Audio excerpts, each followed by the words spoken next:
Hello again. In this video, we're going to look at how you are graded in this class. When we work on big projects, we grade through rubrics like this. My rubrics are set up a little bit different, it's worth us taking some time to look at it right now. As you can see, this is an example rubric.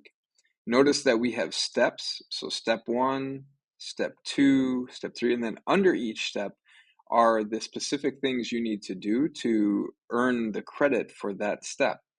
Now, the only thing different about mine is that I set it up in two columns. Your must-haves, so see how it says must-haves over here, and then be brilliant over here. So let's go see what that looks like. Here are those two columns, must-haves. We're going to do all of these first. So do these first, and then the be brilliant, then do these. So you must have all these things, and then over here you do these to earn, the be brilliant points. So let's look at a specific example here. So let's say for this project, step one, choose a product or service. So it says student found a product or service from Alibaba and Kickstarter. If you do that, that's worth 6 points.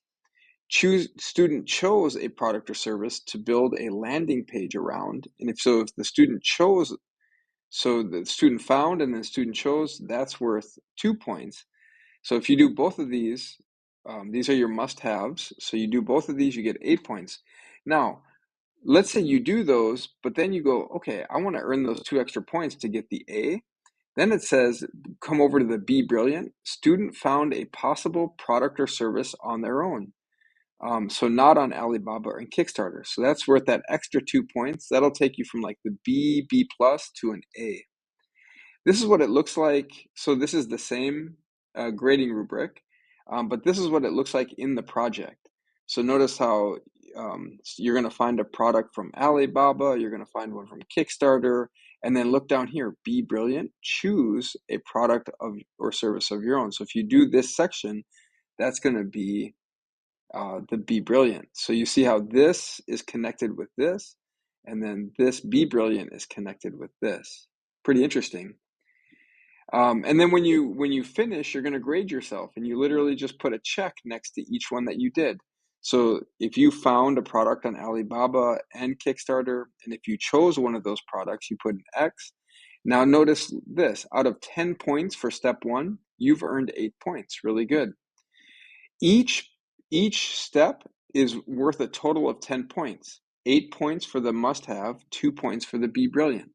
And so you can see that as you work down your steps, each one is worth 10 points, 10 points, 10 points. So here's, what it looks like in full. And so you can see step one, step two, step three. Let's imagine this. A student does this. They do all the must-haves for step one and the be brilliant. So they got 10 points for step one. But look at this. So far, they've only gotten this done. So they've got, for step two, they've got 4 points for step two. Here's what some sample grades, and we're almost done. Here's what some sample grades could look like. Let's imagine that a student, here's student number one. Let's imagine that for most steps, they did the Be Brilliant. Not all of them, but most of them, they did the Be Brilliant. Notice that when you add all that up, they get 56 out of 60. That's an A.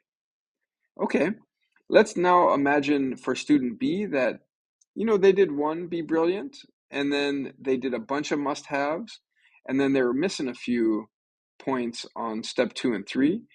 They've earned about a B, so 50 out of 60. Now let's imagine this student, they did some work on step one, they did about half the work on step two. Hey, they did the Be Brilliant on step three.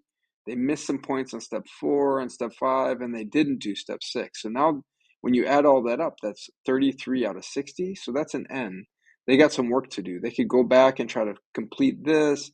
They could pull these scores up, etc., to get this up from an N to a passing grade. So long story short, this is the rubrics. That every rubric is going to look the same. The words are going to be different, but that's how we set it up.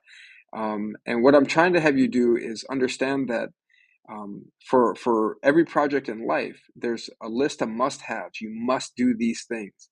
But then there's this opportunity for you to be brilliant, and I want you to extend yourself. So this all is worth about a B, and then this is how you go for the A. You start to do these B brilliance.